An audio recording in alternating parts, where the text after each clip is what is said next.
그래서 그런 분들이 정말 채식을 아무리 열심히 하셔도 당뇨가 온 분들이 참 많아요.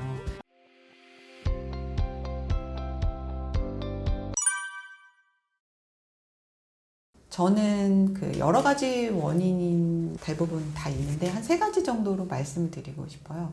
첫 번째는 정말 그야말로 혈당이 많아서, 혈당을 많이 드셔서, 그러나 하루아침에 혈당을 많이 먹는다고 바로 당뇨병이 오진 않잖아요. 근데 반복적으로 꾸준히 탄수화물 위주의 식단으로 인슐린 저항성이라는 게 생겨서 온 당뇨병이 많다고 일단 보죠. 혹시 인슐린 저항성은 많이 전문가들이 말씀을 해주셔서 아마도 알고 계실 텐데요.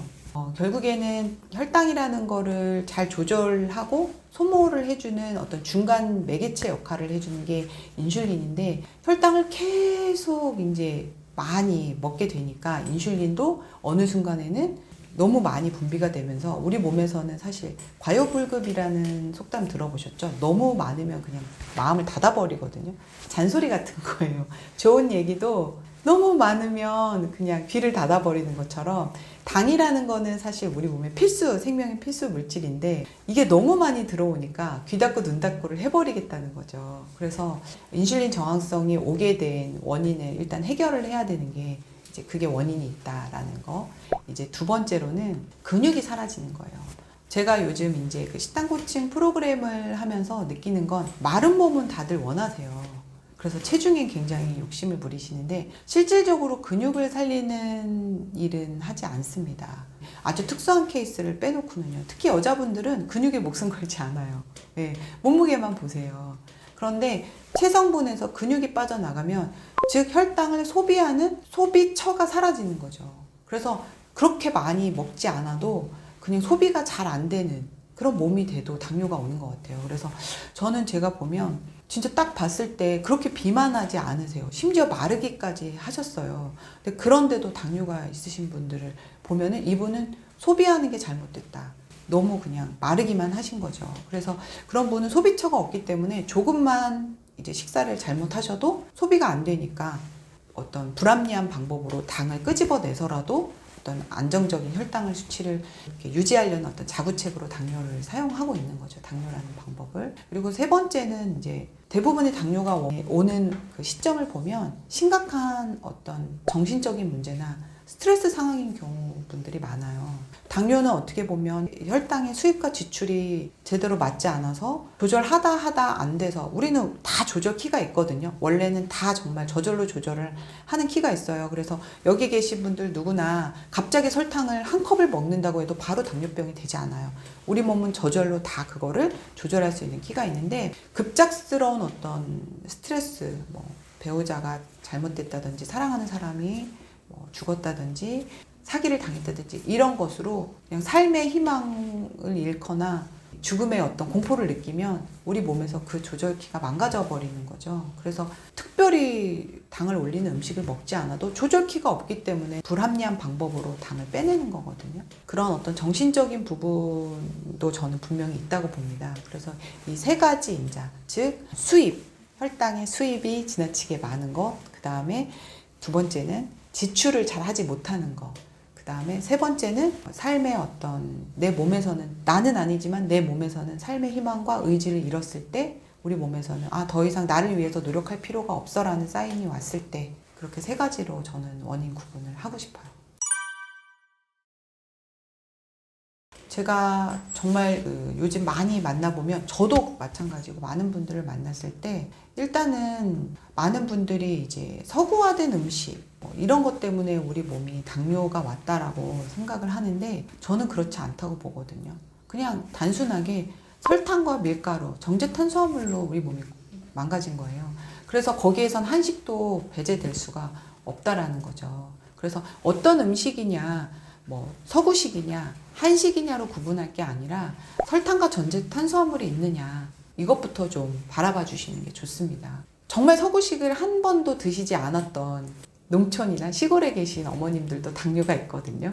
왜냐하면 모여서 옥수수 먹고 감자 먹고 또 뒤돌아서면 전부 쳐서 드시고 매일 국수 드시고 또 빨리 드시고 탄수화물 위주의 식단만 계속 반복을 하세요. 또 나름은 육식은 안 좋다라는 또 개념 때문에 그렇게 하시고 또 근육은 다 일은 하시지만 근육을 올리는 일은 운동은 하시지 않거든요.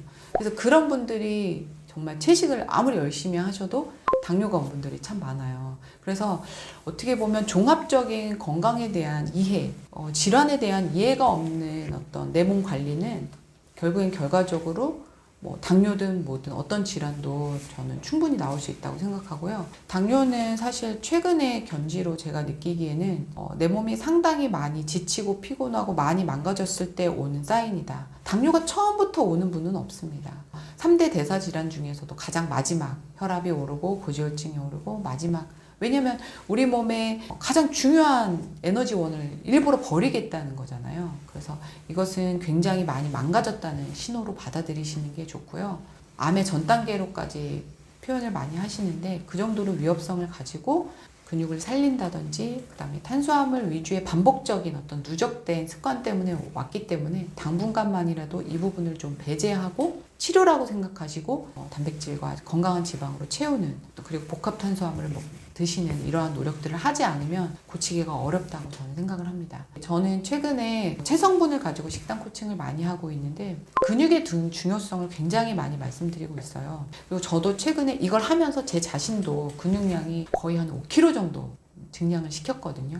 저도 그렇게 하면서 정말 더 건강해졌지만 많은 분들을 그렇게 만들면서 이분의 삶의 질들이 완전히 달라지고 또 이런 대사질환으로부터 완벽하게 자유로워지는 것을 보면서 뭐 금테크다, 무슨 여러 가지 재테크가 있지만 근테크라고 근육을 꼭 살리는 노력을, 뭐 근육이 좋아서 막 남자분들이 벌크업을 하려고 멋져 보이려고 그러는 접근으로 하지 마시고 진짜 건강의 필수 요소라고 생각을 하시고, 근육을 잃으면 당뇨가 온다, 아예 이렇게까지 좀 단언하시고 내 나이에 무슨 근육, 나 갱년기 아줌마인데 이렇게 생각하지 마시고 정말 근육 늘리는 노력을 꼭 해 주셨으면 좋겠습니다.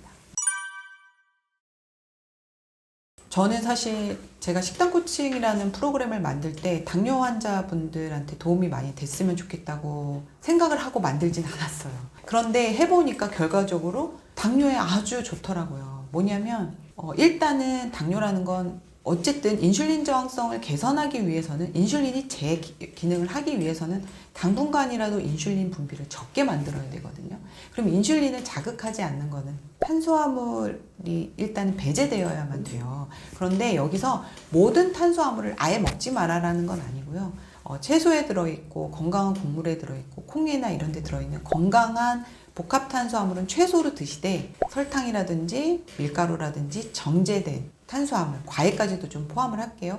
그런 탄수화물은 완벽하게 좀 배제를 한동안 하시면 이것도 하나의 당뇨약이라고 생각하시고 나머지 부분은 단백질과 지방으로 채우면서 이게 음식 프로그램을 제가 적용을 해보니까 당뇨가 너무 쉽게 해결이 되는 거예요. 그래서 이거는 제 경험적으로 이렇게 좀 말씀을 드리고 싶고, 대부분 음식 공부를 다들 하셔서 뭐 동물성, 단백질, 지방은 어떠냐, 뭐 이런 논란들에 좀 휩싸이실 거예요. 그리고 불안해 하시기도 하거든요. 그럴 때는 저는 해조류, 뭐 문어라든지 바지락이라든지 전복류들을 사용하시면 좋고요. 또 하나는 이것도 하나의 치료기 때문에 특정 기간만 제가 이렇게 좀 극단적인 식단을 만드는 거죠. 뭐냐면 탄수화물이 지나치게 높고 단백질 지방이 거의 없는 식단에서 이걸 누르기 위해서는 안 먹을 수는 없잖아요. 그 방편으로 나머지 비율을 높여가는 거거든요. 그러니까 어느 정도 인슐린 저항성이 한 3개월 정도, 때로는 100일 정도 하고 나면 개선이 됩니다. 그때는 건강한 밥도 드시고 탄수화물의 비율을 어느 정도 드시게 할 거예요. 왜?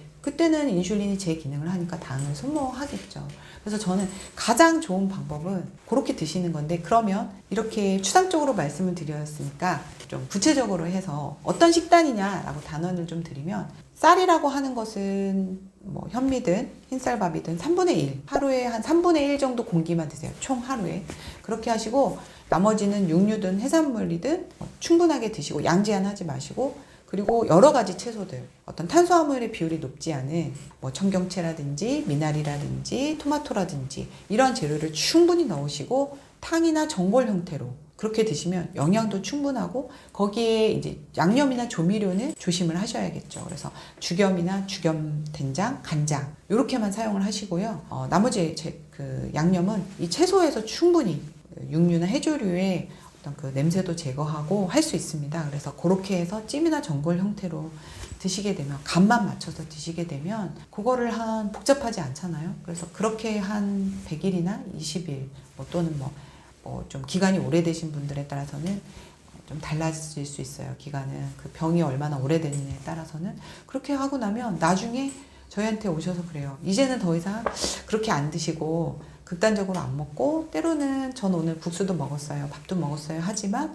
쉽게 제 몸에 체중이 변하지 않고 당이 오르지 않아요. 라고 말씀을 하거든요. 그런 형태, 전골 형태의 채소가 충분히 들어있고 육류나 해조류가 있는 그런 전골 형태의 음식을 드시는 걸 좀 추천을 해드리고 싶습니다.